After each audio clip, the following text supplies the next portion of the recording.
Elon Musk is no stranger to big launches. First electric cars with Tesla, then private space flight with SpaceX, next social media with X, and now he's launching his most ambitious project yet, American democracy. That's right, Musk is diving into politics. He's challenging a 160-year-old American tradition. How? By starting a new political party. He's calling it the America Party.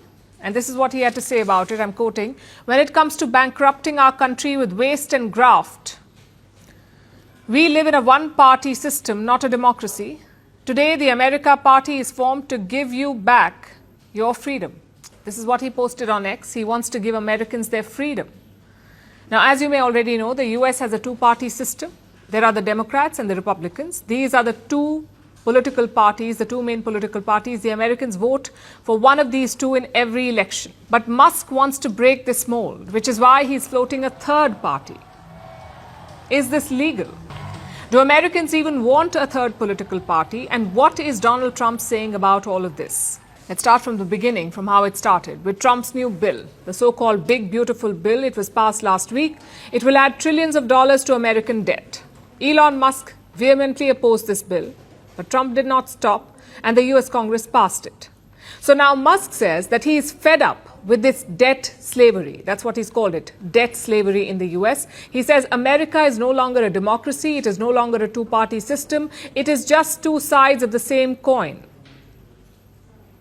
So Musk wants a third party, the America Party, that will represent what he calls the 80% in the middle. These are people who identify with neither the Democrats nor the Republicans. Right now, they don't have a choice, but they want a say in how their country is run. Let me repeat, this is what Elon Musk is claiming. He says his goal is not to win the presidency. For now, he wants to focus on the US Congress.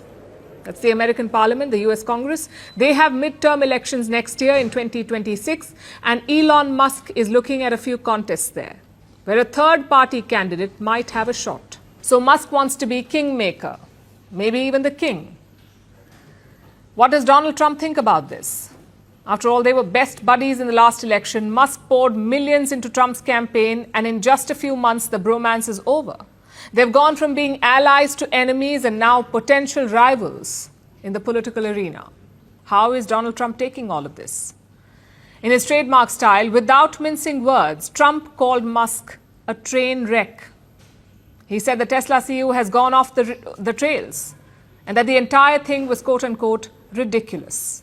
I think it's ridiculous to start a third party. We have a tremendous success with the Republican Party. The Democrats have lost their way, but it's always been a two-party system. And I think starting a third party just adds to confusion. It really seems to have been developed for two parties. Third parties have never worked. So he can have fun with it, but I think it's ridiculous. Well, here's the thing. The two-party system is not set in stone. There is no law against a third party in the US, maybe even a fourth. The US Constitution has no restriction. It does not limit the number of political parties. In fact, as of today, the US has 55 political parties. And nobody talks about them because they make no difference. They have no major electoral base, and they've never worked in US politics. The last time a third-party candidate even came close to presidential office was in the year 1912. It was Theodore Roosevelt. He ran under the Progressive Party, better known as the Bull Moose Party, and he came in second ahead of the then-sitting president. But Roosevelt still lost the election to Woodrow Wilson of the Democratic Party.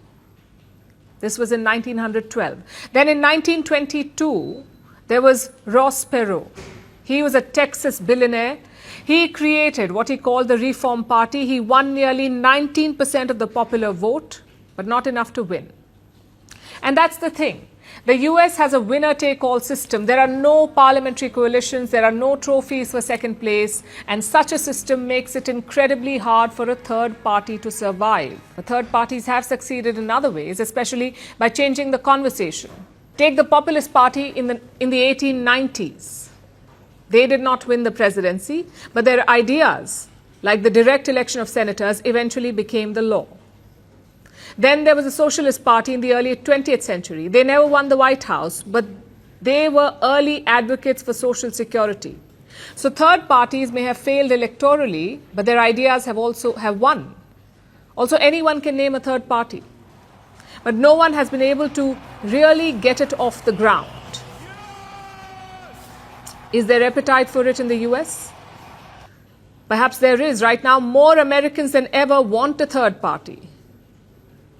Look at what polls say. 58% Americans are in support of it. They want a third party. This is the group Musk says he's trying to represent, 58%.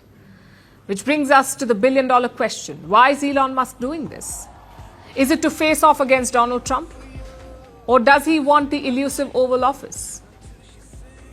Here's the catch though, Elon Musk is not a natural-born US citizen. He was not born in the country, so he cannot run for the US presidency. But he can control it for sure. Chances are he will end up backing someone else. But at the end of the day, politics is about power, and that's where Musk and Trump start to look a lot alike. One talks about taking America back. The other promises to give Americans their freedom. They use different words, but they're both playing the same game, essentially. Elon Musk may not be able to run for president, but he wants to hijack the race, perhaps.